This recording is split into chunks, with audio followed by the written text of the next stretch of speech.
There is a specific kind of education that only absence delivers, not the absence of a mediocre experience, the absence of something that was genuinely, specifically, irreplaceably good.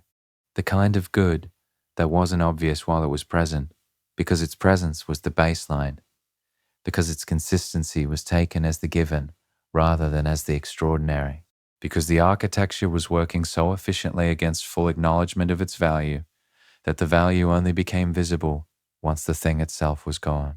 Life has been delivering this education to the avoidant, not gently, not in the abstract, theoretical self-awareness sometimes delivers insights about one's own patterns. In the specific, repeated, impossible to argue with way that direct experience delivers truth when the truth has been avoided long enough that only direct experience is left as a delivery mechanism. Every new connection that almost reaches something and doesn't. Every conversation that approaches the specific quality that conversations with you consistently had and then levels off before it gets there. Every person who is genuinely good, genuinely warm, genuinely interested, and still, specifically, measurably, not what the comparison keeps pointing toward. The comparison is the education, and the education is arriving with a consistency that the avoidance system is running out of ways to dismiss.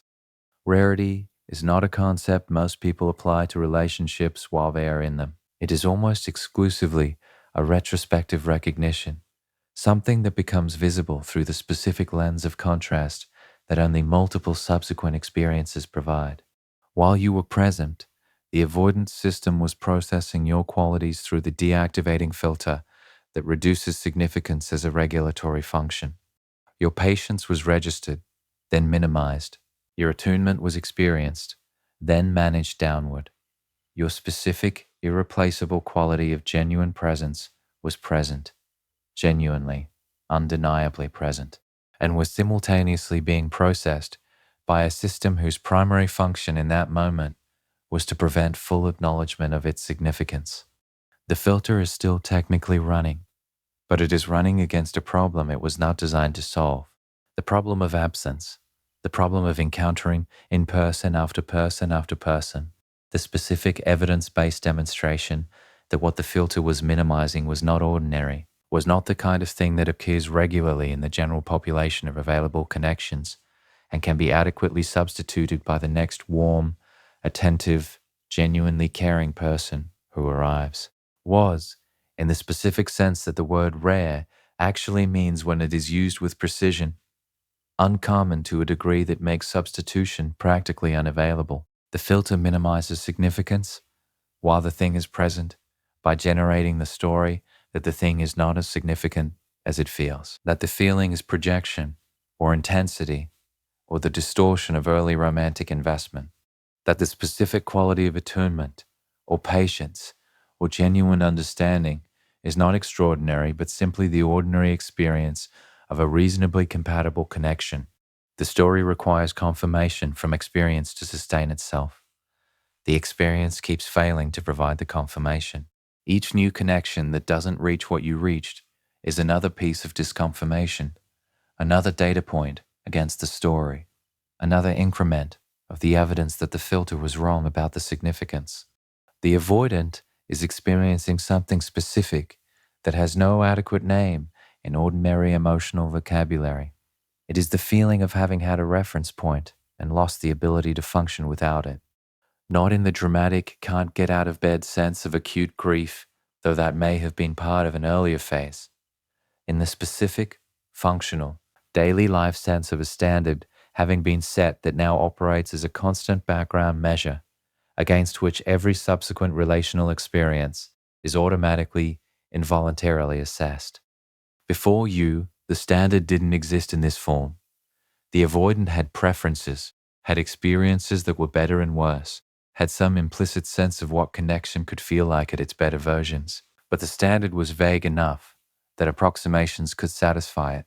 The filter was managing significance downward, yes, but also managing the standard down, keeping the bar at a level that the managed, partial, strategically rationed connections the architecture produced could clear. Your presence raised the bar, not by being demanding, not by requiring the avoidant to perform to a specified level of emotional availability, simply by being what you were, genuinely, specifically, fully yourself in the connection you established in the avoidance neurological encoding of relational experience, a concrete reference point for what genuine connection actually feels like.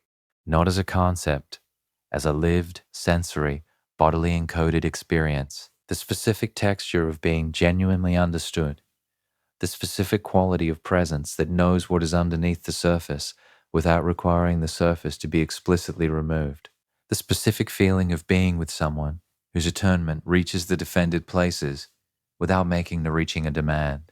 Once the nervous system has encoded that experience at full intensity, the bar is set at that level, permanently, not as a conscious decision to hold others to that standard, as the automatic, pre-reflective neurological comparison that the encoding produces. The bar exists in the body before it exists in the mind, and the body keeps running the comparison against it, whether the mind endorses the comparison or not. Life has been showing the avoidant, through the patient accumulation of this comparison's results, that the bar you set is not easily cleared, that the specific qualities your presence encoded as the reference point for genuine connection are not widely distributed in the population of available connections, that the combination of the attunement and the patience and the non-threatening depth and the specific way of holding space for what is defended without weaponizing the holding is not the standard package available in any warm, interested, reasonably compatible person. It is yours, specifically, individually, non-generically yours, the product of your particular history and your particular development and your particular way of being in the world that no other specific person, however genuinely good, is going to replicate. Because people are not interchangeable, the qualities the avoidance nervous system encoded as the reference point were encoded with the specific signature of you, not the category of attentive person, not the type of patient partner, you, the specific, irreducible, non-substitutable individual whose specific presence created a specific experience that the nervous system is now, in your absence, using as the measure against which everything subsequent is found wanting. The avoidant is being educated by life in the difference between a type and a person, between the category and the specific instance, between the intellectual understanding that someone was significant and the bodily, daily comparison-generated evidence that the significance was of the specific, irreplaceable kind that cannot be resolved by finding someone else who shares the relevant category membership. This education is arriving through specific channels that are worth examining, because the channels are what make the education undeniable in a way that intellectual reflection alone never achieves. The first channel is conversation. The avoidant is having conversations, good conversations, sometimes with interesting people in contexts that are conducive to genuine exchange. And the conversations are fine, better than fine sometimes, genuinely engaging at the level that ordinary relational exchange achieves. But they are not reaching the specific depth that conversations with you consistently reached, not because the other people are conversationally inadequate, but because reaching that depth requires a specific quality of mutual attunement, both people responding to what is actually present in the other rather than to the presented surface, and the specific quality of your attunement to what was actually present in the avoidant is not something the avoidant can generate the receiving end of through simple availability to new people. You were responding to something real in them, something beneath the managed presentation, something that most people in most conversations are not responding to, because most people are responding to the presentation rather than to what the presentation is managing. Your attunement reached the actual interior, and the actual interior, once it has experienced being reached, knows the difference between being reached and being responded to at the surface level. Every conversation that stays at the surface level, however pleasant, however genuinely engaging at the surface, carries for the avoidance interior the specific quality of not quite arriving, of almost but not there, of being in the vicinity of what connection can be without being in the thing itself. The second channel is the quality of being understood. related to conversation, but distinct from it, the specific, felt bodily experience of having another person respond to what is actually present in you, rather than to what you are presenting. This experience, which your attunement provided with a consistency and a specificity that was genuinely unusual, is not something the avoidant is finding reliably elsewhere. People understand the avoidant in the ordinary sense, respond to the presented qualities, engage with the surface self that the architecture makes available. But the specific underneath the presentation, understanding that your attunement provided, is not being replicated, the avoidant is discovering, through the accumulation of experiences of ordinary understanding, following the experience of your extraordinary understanding, that the ordinary is insufficient. In a way it wasn't before your presence established the contrast. The ordinary was sufficient before. The standard was set at the level the ordinary could clear. Your presence reset the standard to a level that the ordinary cannot clear. And every experience of the ordinary since then is without the avoidant choosing to make it so, an implicit comparison to what the extraordinary felt like when it was the baseline. This is the specific, practical, daily reality of what your rarity is doing to the avoidant's relational experience, not making them impossible to please.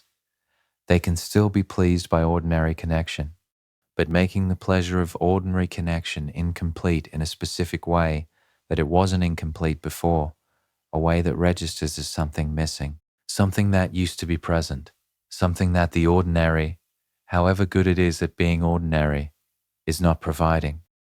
The third channel is the experience of feeling genuinely safe with another person. This is the most significant channel and the one whose absence is most keenly felt in the avoidance interior, however much the architecture attempts to manage the acknowledgement of it.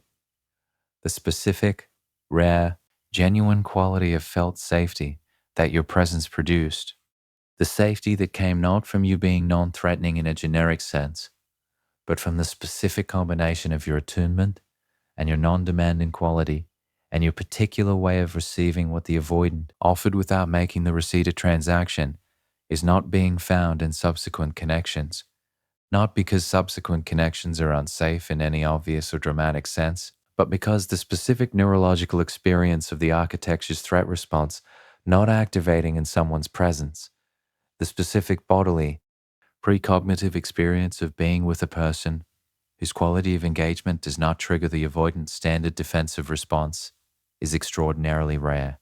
Most people, however genuinely good, produce some level of threat response activation in the avoidance system. The system was calibrated to treat intimacy as threat. It does this automatically. Most connections activated at some level. The management strategies engage. The distance is maintained. The avoidant is, with most people, always partially in the management mode, even when the management is subtle and the connection is genuinely positive. With you, something different happened.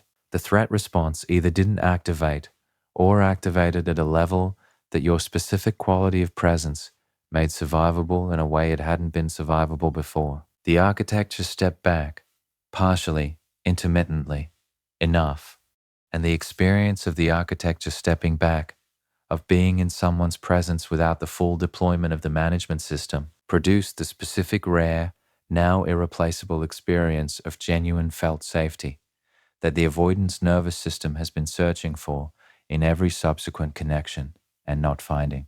Life is showing the avoidant, through this search and its consistent failure to locate its object, that what you provided was not the ordinary felt safety of a reasonably non-threatening person. It was something specific to you, something produced by the combination of your particular qualities in interaction with the avoidance particular system, something that the system had never experienced before you and is not experiencing since, something that, in the accumulation of its absence across the full arc of the post-you period, is being recognized as the rare, specific person-shaped thing it always was. The coming back, the movement of the avoidance orientation toward you that the rarity recognition eventually produces, is not always visible. It does not always take the form of direct contact, of the explicit reaching out that makes the return legible as return. Sometimes it does. Sometimes the accumulation of the rarity recognition reaches a threshold that converts the internal orientation into external action. The message, the question about how you are, the re-establishment of contact that carries more weight than its casual surface suggests.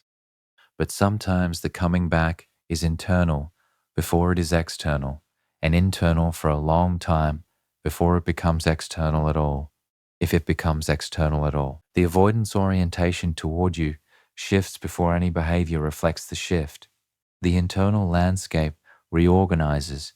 You move from the managed, minimized, retrospectively revised category, the category of the recognized rare, before the reorganization produces anything that is visible from the outside.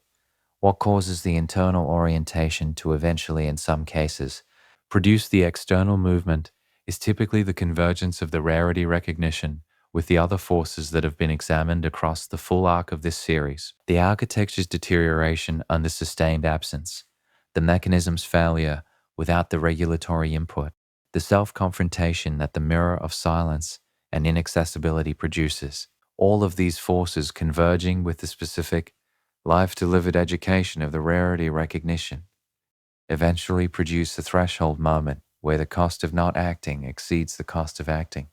The cost of not acting is the continuation of the current state, the standard that cannot be cleared by anyone new, the comparison that keeps returning the same result, the specific quality of incompleteness that every subsequent connection carries, the felt absence of the safety that wasn't found before you and isn't being found since. The cost of acting is the vulnerability of reaching, the exposure of the wanting, the acknowledgement of the significance, the implicit admission that the self-sufficient story was not accurate, that the distance was not comfortable, that the loss was not the relief the architecture promised it would be.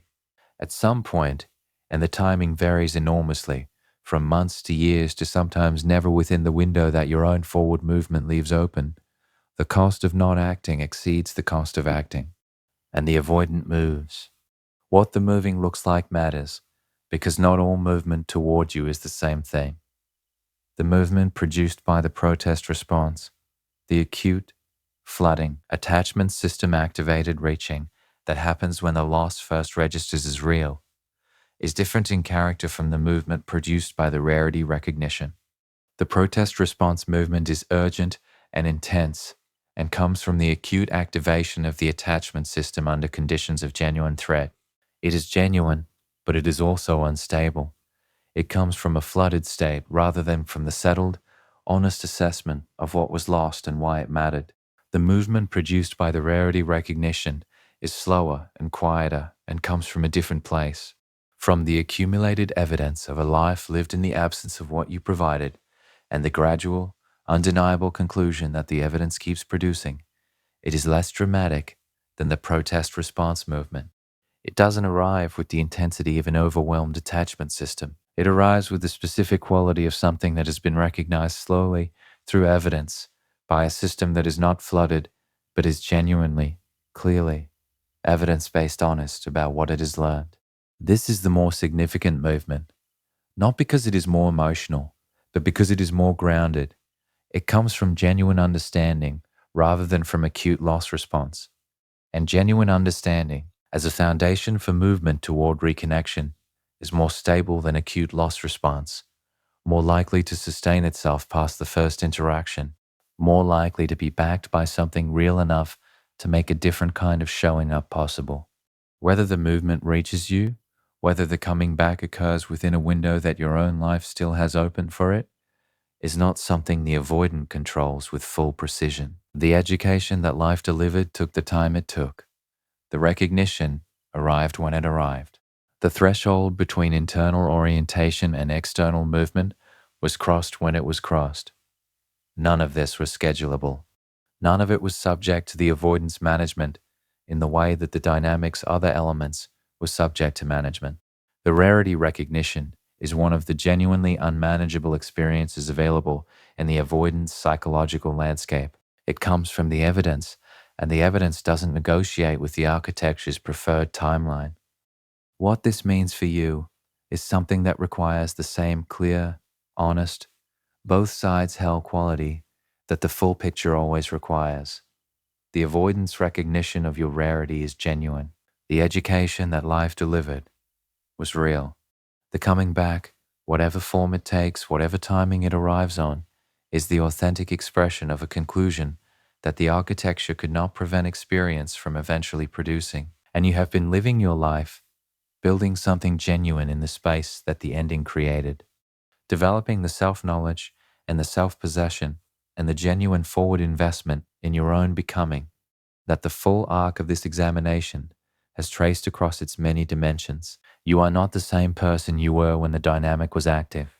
You are someone who has moved through genuine understanding of something genuinely complex and arrived at a clarity and a self-possession that is real and is yours and is the foundation of whatever comes next. The avoidant is coming back because life showed them you were rare. What you do with the coming back is informed by everything you have become since they left, by the full, honest, clear-eyed understanding of the dynamic and the psychology and the difference between genuine development and temporary override and what genuine reciprocity actually feels like from the inside of receiving it. The rarity they recognized was always real. It was real when they were minimizing it. It was real when the architecture was working against it. It was real in every moment of genuine connection that the deactivating strategies surrounded, but could not entirely prevent. And it is real now, in whatever version of yourself exists on the other side of having been through this and understood it and chosen yourself within it. Rare doesn't diminish with time or with the difficulty of the dynamic that tried to manage it downward. It is a quality of the person, not of the circumstances. It was present from the beginning. It is present now. It will be present in whatever comes next, whether what comes next includes the avoidant who finally recognized it, or someone new who never needed life to teach them, through comparison, what was standing in front of them all along. That is the question only the unfolding of your actual life can answer. But the rarity is not in question. It was never in question. The avoidant is simply, finally, after everything life required to deliver the education, catching up to what was always true. You were rare. You are rare. And the recognition of it, however late, however painfully earned through the specific, comparative life-delivered curriculum that avoidant psychology required, is simply the truth finding its way home. The truth finding its way home is rarely a clean arrival.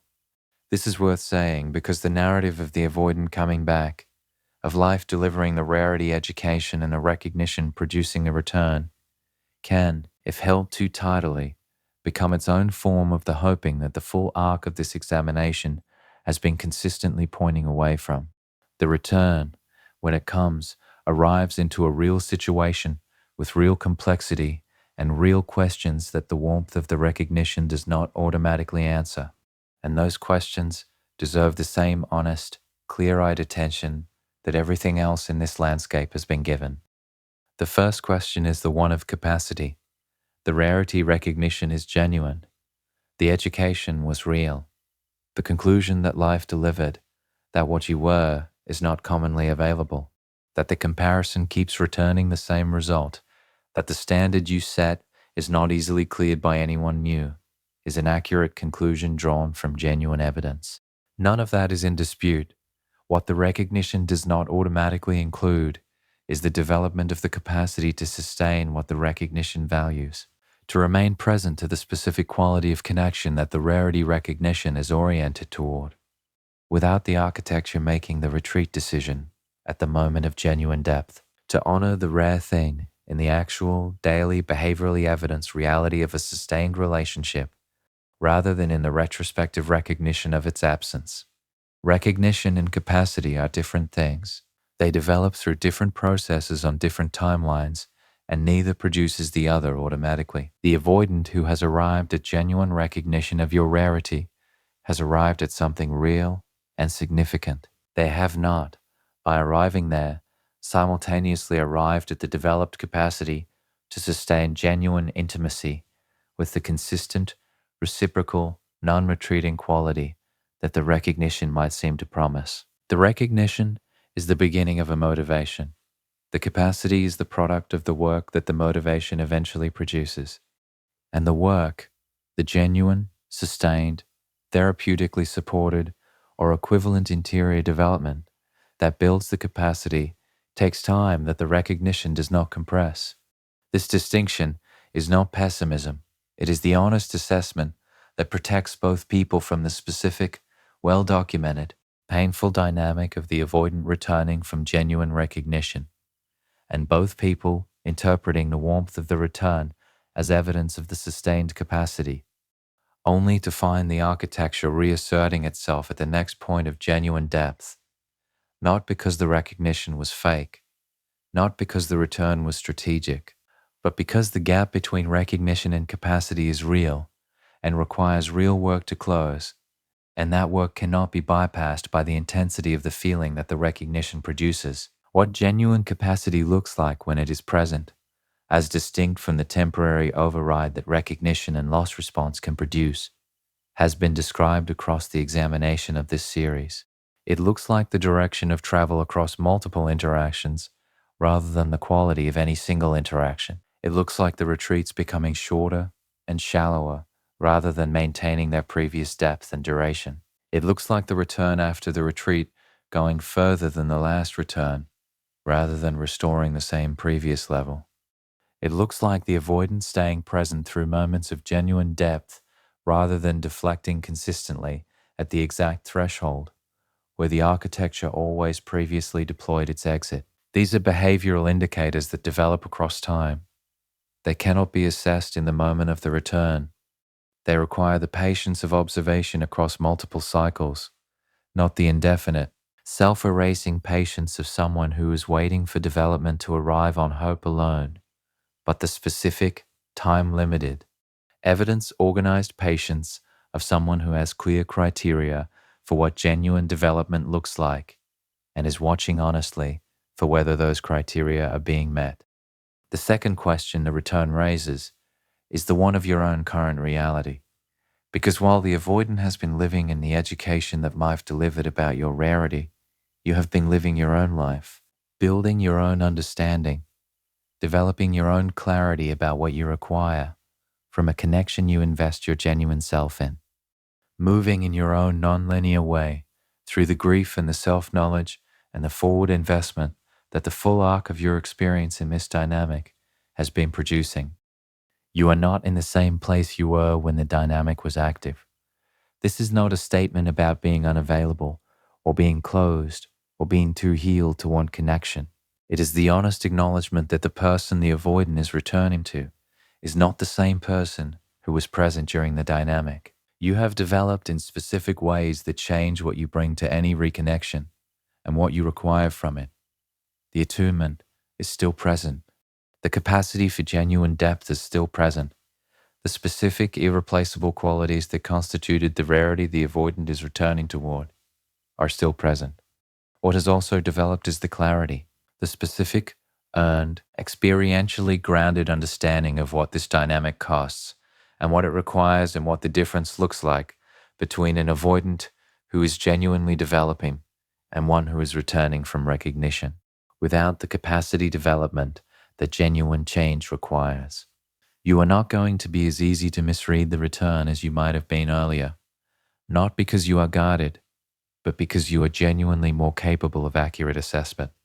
The hoping self that was present during the dynamic, the one that interpreted the warmth as the whole story, and the retreat as the anomaly rather than as the architecture asserting its dominance, that self has developed into someone more accurately calibrated, someone who can receive warmth genuinely without losing the thread of honest assessment that the warmth cannot substitute for. That calibrated receiving is what the return deserves from you, not the closed door of someone who has decided in advance that the return is insufficient, not the wide open welcome of someone who is allowing the warmth of the recognition to bypass the honest assessment of what the recognition is backed by. The calibrated receiving, warm, present, genuinely open to what might be real, and simultaneously, honestly, clearly watching for what the behavior across time actually demonstrates. The avoidant who returns from genuine rarity recognition deserves to be received as someone who has done something real, who has lived in the education that life delivered, who arrived at a genuine conclusion about something genuinely significant. That is worth acknowledging, worth receiving with the warmth that genuine effort in the direction of honesty deserves, worth not punishing with the cold assessment of someone who has decided that the return is too late to mean anything.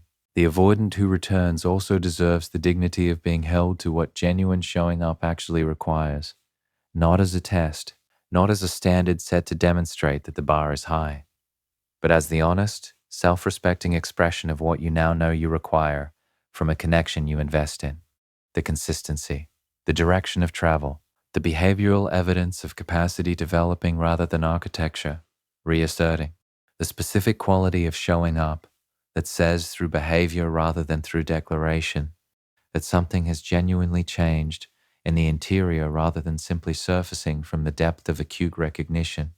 There is something else the return illuminates that is worth naming clearly. The education that life delivered to the avoidant about your rarity was delivered through the specific curriculum of comparison and absence and the failed search for substitution. It was an involuntary education. The avoidant did not choose to be educated this way. Life delivered it through the simple, structural consequence of the avoidant's own choices. The distance that produced the absence, that produced the comparison, that produced the recognition. The curriculum was the consequence. And consequences, as the examination of this series has established, are the most reliable teachers available in avoidant psychology, more reliable than direct communication, more reliable than intellectual reflection, more reliable than any externally delivered insight, however accurate. What the involuntary nature of the education means is that the recognition it produced has a specific quality of credibility that voluntarily arrived at recognitions sometimes lack. The avoidant did not decide to recognize your rarity. They were educated into it by the evidence. The architecture could not prevent the education because the architecture does not control what direct experience demonstrates.